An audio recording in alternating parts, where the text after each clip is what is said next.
mais bu nekkee ñun dañuy gérer dynamique yore machine Pastef di ko travailler depuis une dizaine d'années bu ñëwee ba fii ñooñu mënuñoo altérer ñun suñu dynamique c'est-à-dire que boo ñëwee da ngay ñëw ñu associer la si ñu avancer ndoo ensemble mais da ngay jël cër bi joxe ko est-ce que ndax comprendre nga li ma bëgg a wax est-ce que kon loolu moo tax mu ne moom dafay rester ancragé wu biir Pastef non xam nga moom man j'ai dit à qui veut l'entendre que président Diomaye quand même c'est quelqu'un qui a travaillé pour le parti man j'avais l'avantage quand même nekk ak moom nii di liggéey am na yu bëri bu xewaan ni ñooy daw seen siège u syndicat autonome des agents des impôts et domaines mi ngi woon wetu Sicap Foire beneen versant bi xaw ma Ouest Foire la tudd xaw ma beneen versant bi fa doon nekk te dama fa doon nekk ak moom parfois wala ñu am lu ñu séq di ko liggéey mais à un groupe vraiment très restreint ma fekk mu yore diaspora bi di ko doxal ma fekk mu yore mouvement des cadres di ko doxal ñu ñëpp nag ñu nekk si di liggéey am na benn jour maa ngi fàttaliku dafa taxaw ni war a def conférence de presse président Sonko ne ko non bu ko def Fadilou moo koy def président di wax ma ne ko non bàyyi ko moom mu def ko ma toog si wetam comme ça su ma amee lu mu koy glisser ma glisser ko comme information c'est-à-dire que ñun ñëpp dañu nekkoon ci benn dynamique di liggéey mais ki yoroon suñu kilifa du suñu chef ñun ñëpp entre guillemets ñu nekkoon ay rakam ay booyam di ko liggéeyal c'est Ousmane Sonko maintenant su ñu gisee ay nit autour du président Bassirou Diomaye ñun xam nañu état lu vaste la tey man président de la République bu toogee ba saag ne ma Alpha Fadilou foo nekk ça va mu ne ma ñëwal palais wala ma toog si biir semaine bi mu bind ma message ne ma samedi damay recevoir il faut que nga fekk ko week-end bi ma dem foofu toog damay xam ne lii mooy sama cër parce que moom tey dafa am benn station bu mu nekk la dernière fois ñu toog on a discuté de tout sauf de la politique on a parlé technique on a parlé des dossiers CDC ak leneen pare jóg ku nekk dem c'est pas plus gênant pourquoi parce que liñ ko tax ñu tabb ko ba mu nekk foofu noonu moom mu ngi ci man li ñu ma dénk te ma bokk kook ñëpp aussi maa ngi si moo taxoon ñu tase boo gisee nag ay nit ñu si mel ni madame Mimi Touré ñu si mel ni keneen ak keneen man c'est des gens qui ne peuvent pas me gêner parce que comme ni ma ko waxee rek bi ñuy dawal caravane présidentielle di dawal élection législative dañ doon ñëw ñu ñoo leen doon gérer ku nekk na nga bëggoon approcher Ousmane Sonko na nga bëggoon dend ak moom sax buy toog na nga bëggoon suy wax nga ñu mën la yéegal ci otoom pour nga jël parole wala bu ñu nekkee ci meeting nga bëgg maanaam ñu jox la cër demande yooyu yëpp ñun fii la ñuy fekk parce que ñun ñoo doon organiser loolu yëpp donc ñooñu tey bu ñëwee bëgg nag vraiment maintenir un certain passif en apnée ñoom ñu taxaw bëgg incarner yenn affaires yi man de personnellement je fais partie de ceux qui disent que sama engagement sama xeex sama abnégation moo koy am ñoom amuñu ko li ma sonnuñu ko man mii rek à mon niveau je me refuse quand même cette dualité non je me refuse cette dualité en réponse à la coalition Diomaye non c'est pas en fait nous notre stratégie elle est pas bâtie une réponse non en fait suñu stratégie politiquement parlant parce que déjà nit ñi observateur politique yi wala analyste yi li ñu séntu mooy on va vers une confrontation mooy dualité bi ngay bañ entre yaa ngi vrai journaliste non ce que je veux dire mooy non dualité il faut pas y avoir de dualité il faut pas y non c'est vrai parce que non il faut pas y avoir de dualité en réalité dëkk bi dëgg ñëpp xam nañ ni benn force moo déjà ñemal débat bi rek débat bi ñeme naa ko de man débat juste xam nga la réalité la fi mu ne nii parce que te yéen da ngeen a njaboote ñoo xam ne fi mu ne nii c'est-à-dire dafa am yaakaar gu rëy gu am ci yéen te nee nañ ci lu ñu yóbbante bu nu soñoon du ñu assister tey Sonko di wax wala Diomaye di wax wala ñoom ñaar àddina gépp di naan finalement ña nga xamante ne tey ñoo xeex ba jëlee fi li fi newoon ñoom ñoo nar a affronter war a def face to face. non c'est ça loolu c'est dommage xam nga tey bu dul dara. et que chaque jour dañuy gis moom de son côté acte di posé wu. oui mais xam nga acte mënuñu ko bañal kenn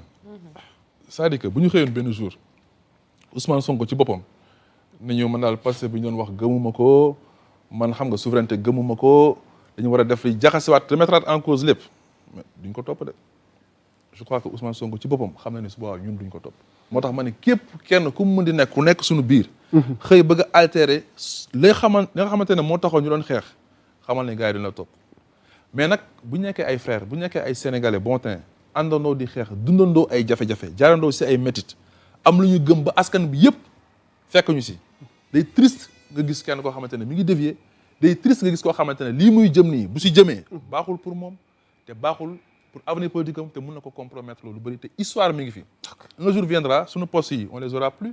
nos responsabilités on les aura plus suñu ay doom suñu ay sët ñoo fi nekk di liggéey kenn ku nekk nag nekk sa tribunal de conscience di xool en un moment donné yan acte nga posé woon yan décision nga jëloon moo tax il est toujours très difficile de voir yenn affaires yi xam di xew te ñun sax liñ ci xam dëgg-dëgg bu ko nit yi xamoon dinañ xam ne méthode bi fu nga ko natt rek egg na foofu. Ah bon? Man par exemple j'ai très mal en fait je vis très mal cette affaire là parce que ñun yéenewuñ kenn lu bon ba pare personne ne nous dérange lu yàlla defal na ci yéene nañ leen ko. te li ñu doon xeex dëgg-dëgg tax ba ñun ñuy grève de la faim 22 jours nga xam ne da ngay tëdd soo moytul doo yeewu suba nga nangu ko def di enchaîner pourquoi parce que dafa am lu tax ñuy xeex. Ousmane Sonko nit garde ñëw tëj benn commandant tëj maanaam district sanitaire bi nekk biir Rebeuss maa ngi dof rek kese nekk fa ak moom mu ne ñu démb mu ne ñu il faut ngeen bàyyi seen grève de la faim bi ñu ne ko non du ñu bàyyi mu ne démb Ousmane Sonko 4 grammes la glycémie yu nekkoon bu defoon 3 grammes et demi dafay dem dans le coma te day dee day ma séquelle par force wax ñu ko maa ngi dof fekk boobu man sama jumul maa ngi sama 17e jour grève de la faim n'empêche ñu xam ne Ousmane Sonko mi ngi risqué vie am foofu ñun tam ñu nekk ci loolu moment yu critique yooyu génn war a jël ay décisions malgré suñu tristesse ak suñu choc yi ñu am parce que Ousmane Sonko du ko daloon rek lu bëri day compromettre ñu génn jël suñu rakk yi nekk Rebeuss yëpp nee nañ bàyyi ñun ak nit dof ak quelques 2-3 personnes ñu nangu ko ne xeex boobu te jëriñ jaas li ma lay wax ni dëgg la dañoon tëdd nii doo xam ndax di nga yeewu lu garaaw laa lay wax ngay dégg en même temps ñii dee nañ ñee dee nañ famille di disloqué wu liggéey yi ñi ñu leen di expulser seen kër yi parce que fayatuñu loyer ñi seen business yi yàqu na ñi seen jabar yi fay nañ ñi seen doom yi seen jàng yàqu na ñii di AVC ñi seen jabar yi di avorter c'est juste extraordinaire Ndongo Diop bi nekk Diourbel par exemple nga gis ko muy bind texte yu graaw yi Facebook xëy benn jour mu ne ma Fadul dama am lu ma métti mu ne sama jabar dafa avorté ay seex gis imam bu nekk foofu toog ba sàgg ñëw taxaw di jooy imam looy jooy mu ne sama papa mu génn àdduna te mayu ñu ma autorisation pour ma dem denc yaa ngi dégg yu mel noonu moo doon xew si biir kii bi donc loolu yëpp doo wax xeex ba jaar foofu yëpp ak 2021 li fi nga xam suñu bakkan si xott la nekkoon ñëw askan bi yëpp sanctionné président Macky Sall ñun ñu nekkaat bëgg am problème suñu biir loolu c'est extrêmement pour man difficile à supporter te kenn ñaanu koon yàlla te ñun bi ñu falu aussi yaakaaruñu scénario bi dina posé wu suñu kanam donc li ñu mën rek mooy nangu dogalu yàlla mooy gérer la partie état en toute responsabilité gérer aussi la partie politique avec toute l'efficacité l'implication le sérieux ak l'engagement nécessaire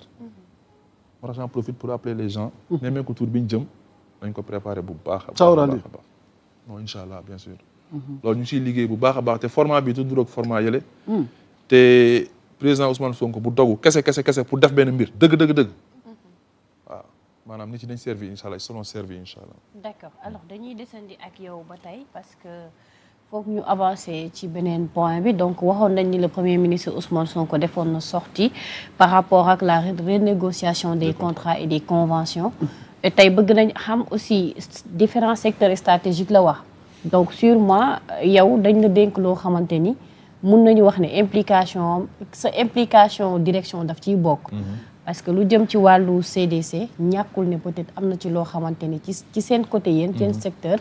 par rapport ak renégociation yi récupérer ngeen ko wala am na ci ci kaw loolu tamit bëgg nañ xam exactement fan la yëf yi toll depuis bi ngeen yegsee ci direction bi ba tey parce que am na ci coow lu fi juddu woon ci affaire Mbambiloo rek ñoo ni mel donc ça fera l'objet d'un débat pour ñu apporter si ay éclaircissements. On va aller étape par étape. D'accord. Maintenant la sortie du PM. Concernant contrat yi l'état des lieux ñu def ko ak yow parce que tamit il y a eu une réplique donc jàpp nañ ni lépp lu mu wax de l'autre côté moom voilà donc ay information la ça n'a rien à voir avec la réalité yow mi nekk au cœur nag nga xam li PM exposé nag ñu dikkaat ci mbir moom déjà xam nga le premier ministre liggéeykat la dafa ñeme coono xam nga bi ñu nekkaan si parti bi man bokk na li ma gënoon impressionné mooy bu duggaan biroom bu toogee à part julli naan ataaya wala jug talal tànk yi doo ko gis mu déplacé wu dafa ñeme liggéey Ousmane Sonko naturellement dafa ñeme liggéey loolu yaakaar naa ñëpp xam nañu ko liggéey bi muy def primature c'est un travail très sérieux il a cherché des compétences yu am doole wër ko muy benn la deuxième chose lii du liggéey moom moo taxaw rek def traitement politique affaire bi non du moom moo jël rek da ko may exploité ko non dañ jël ay experts yoo xamante ne seen xel dafa màcc ci domaine yu bare ñii ci marché public ñii ci finance ñii ci leneen ak leneen ñii ci ay mines et cetera ñoom ñoo liggéey en commission ba génne ay conclusions ba génne ay rapports seen rapport boobu nga boole ci ay préconisations yu nekk ci ay rapports Cour des comptes ak inspection générale d'État parce que félicité na leen aussi ñëpp di dégg su boobaa da ngay am matière pour discuter pourquoi parce que liñ la seggal jox